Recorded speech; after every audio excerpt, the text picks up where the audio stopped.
Two roommates in Pueblo have filed a lawsuit against their landlord, claiming neglected maintenance issues led to serious, life-changing injuries.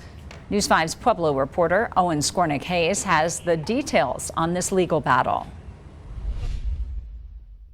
Irreversible brain damage. That's what a pair of Pueblo roommates are claiming after they say the landlord of this apartment complex failed to fix their furnace.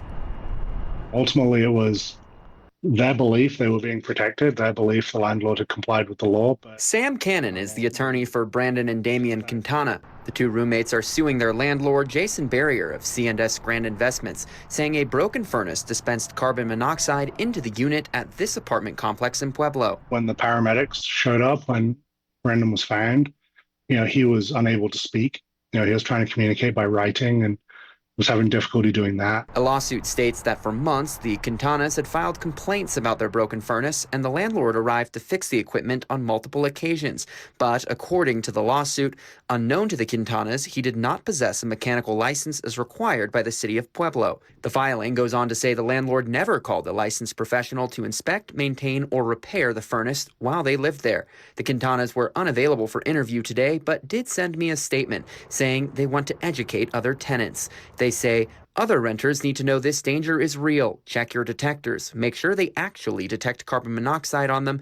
And if something in your unit isn't working, keep pushing until a real professional shows up to fix it. There was a smoke detector that they, had no reason to think wasn't, a smoke and carbon monoxide detector. There lies the second problem. The lawsuit adds that the Quintanas returned to their apartment and found that the detectors they had believed were combination smoke and carbon monoxide detectors were in fact only smoke detectors, and that there were no carbon monoxide detectors in the apartment, a Colorado state violation.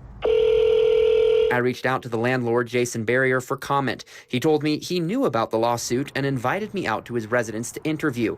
Just as I was about to arrive, he called again. He told me he had no knowledge of this lawsuit and would not comment until he's spoken with his attorney. At 28th and Grand, I'm Owen Skornick-Hayes, your Pueblo reporter.